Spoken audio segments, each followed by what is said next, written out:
Star Wars: The Old Republic, it does not suck. It does not suck. It does not suck, and that is the surprise. That was BioWare's secret surprise that it was keeping for us right until launch. Because I wasn't in the beta, but I know Jonathan was, and feedback wasn't so good, from what I understand. Yeah, I wasn't really impressed with the early beta, but I think they fixed a lot of the problems.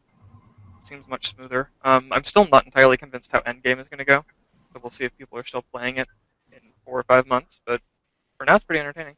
So what Yeah. problems did they fix? I mean, what was wrong with it that they've actually taken steps to improve?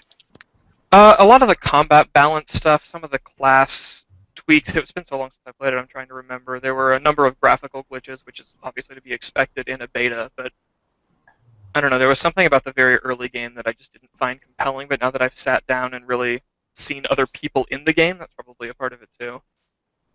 But they've really polished it up, I think.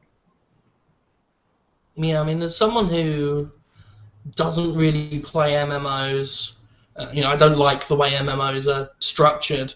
I don't like the way BioWare games are structured. I understand they make good games, but they're certainly not the games I like to play. And someone who doesn't even like Star Wars all that much, I like some of the expanded universe. I like, the original 3 were nice enough until George Lucas the series. But even with those 3 hurdles, somehow the Old Republic actually grabbed me, and I can't stop playing it. I've got it open now, so as soon as I'm done chatting shit, I will go and play it some more and electrocute Jawas with my hands, which you can do, which is cool. I am shocked. It did not sound like it was going well, Yeah, it was- all through No, development. And It really didn't.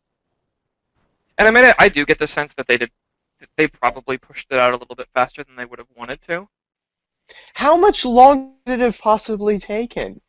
It's one of those things where there's still some inventory bugs. The auction house interface is an absolute nightmare. It's so difficult to use. The social system is weird. You can't add friends unless you're both online, which is very odd.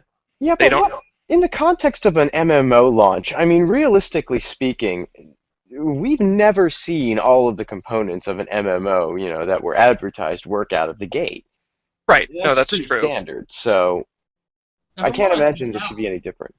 From what I can tell, what does work is impressive. Like, in terms of volume of stuff that isn't broken as hell.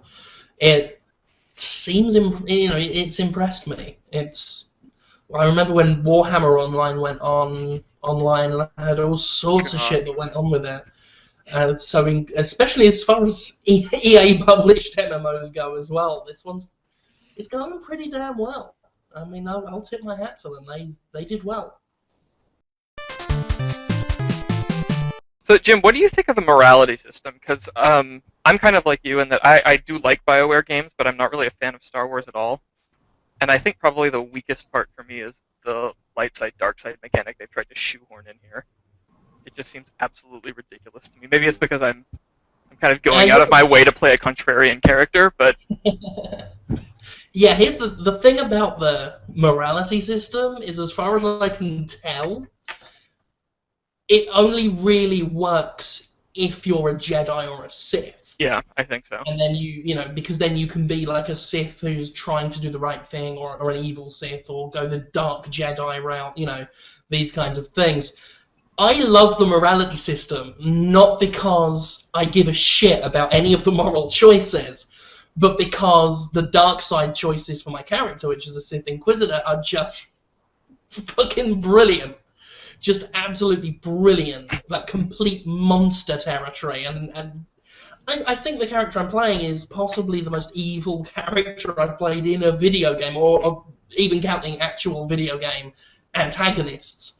I'd place like Colonel Volgin from Snake Eater as one of just the most unrepentantly vile villains in a video game. And the Sith Inquisitor on the dark side choices is worse than him. And it's great. It's just hilarious to play an utter villain. I think one of the things is that balance, at least between, like you said, the dark side stuff is really cool. I have like a level 14 Sith warrior or something that I play dark side. The light side choices are pretty lame.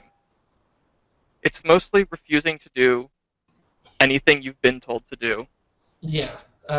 Which, And to be I honest, almost never fight, but that is in keeping with Star Wars, though. yes. Darth Vader is cooler than Luke Skywalker. It's a fact. One of the things that seems weird to me, though, is it only applies in the dialogue trees. So, like, my guy clearly, like, I will not assassinate any of my targets. I don't do anything I'm supposed to do. I let everybody run away. I let my employers get arrested and stuff.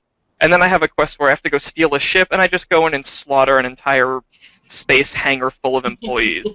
And there's no change whatsoever. There's just some guys doing their job, fixing some ships, and I kill them all. I was a bit disappointed with that, because as soon as I got to Nar Shaddaa, and there are actual non-combatant NPCs that can be targeted and killed, and I was doing it without any kind of consequence, no dark side, not even criticisms from my companion. Yeah. Just, there are some cool zap, zap, and nothing. And I'm presuming you could be a light side Jedi and go around doing that with no consequence whatsoever, which is a shame. But I mean, considering how much they've put in anyway for an MMO, the amount of content and the amount of production value as well. I mean, fully voiced cutscenes for everything, for, what is it, 8 classes, all with their own 50-hour storylines. I feel almost a bit too spoiled to then complain that the morality system isn't quite in-depth enough for me, That Metal Slug tank was pretty cool. Did you see that? Yeah, I'm always amazed by what people can. They always take really cheap, like Fisher-Price toys or something you would never expect, and then turn it into an awesome, like original work. I used to do some of it, actually. I used to, Really? well, I mean, I didn't play Warhammer, but I was into like miniatures figurines, and so I would disassemble the ones that I'd bought, or I would buy unassembled ones and then assemble them with different parts and poses and things like that. And I mean, I'm not like a big modeling guy, but I don't know, there's something really fun about it. It's satisfying. I can't make things out of nothing, but if I can take many things that other people made and cobble them together into something new, I don't know, I kind of dig that. I feel like if I started doing that, it would end with me having a dungeon filled with thousands of minifigurines, and that would be bad. It's dangerous. It is really, really bad. I mean, I still have a good-sized box of unfinished figures that are just sitting in tucked away. I don't have any paint. I don't have any brushes, and I'm afraid of getting those things again. Katrina says one day we'll have a house and I'll have a garage space that I'll be able to do that stuff in. And I was like, oh, bitch, you'll never see me again. But I've tried to get into that several times in my life, but all before I had a job. So, I mean, the Games Workshop stuff was just too expensive. I'd buy a unit of figures, paint them all up, prettiest little models in the world, and then realized I had no more money ever. And yeah. that was it. That was my army. 10 little guys. I'm thinking of getting back into it. I had Neil from THQ sent me a box of Chaos Space Marines trying to lure me into it again. I might do it at some point, but I don't have time for that now that I'm actually employed. Well, they had a Space Marine event not that long ago, and they had all their models laid out, Games Workshop painted models, and I guess some of the THQ teams, like personal armies, were there, and just looking at that stuff makes me want to get back into it because they're beautiful figures, they're gorgeously crafted, and then you get to apply your own like unique touch to it, and I just love that. I love when other people supply the art and let me finish it. Because I can't supply the art. I can just finish it. See, I'm so bad at art stuff, I can't even paint that shit. I had like a Dragon Quest game that came with figures, or Dungeon Quest or something, and I tried to paint one, and it just looked like I bought. The first time I tried to paint something, it was a disaster. I mean, it was just an absolute nightmare. But I mean, I didn't understand priming and layering, and I mean, there's all these elements to it, and just through experimentation and playing with them, I learned so much. Yeah, I Some just need people them to have like prefer. numbers, and the numbers correspond to a color, and I can just fill it in. I can do this.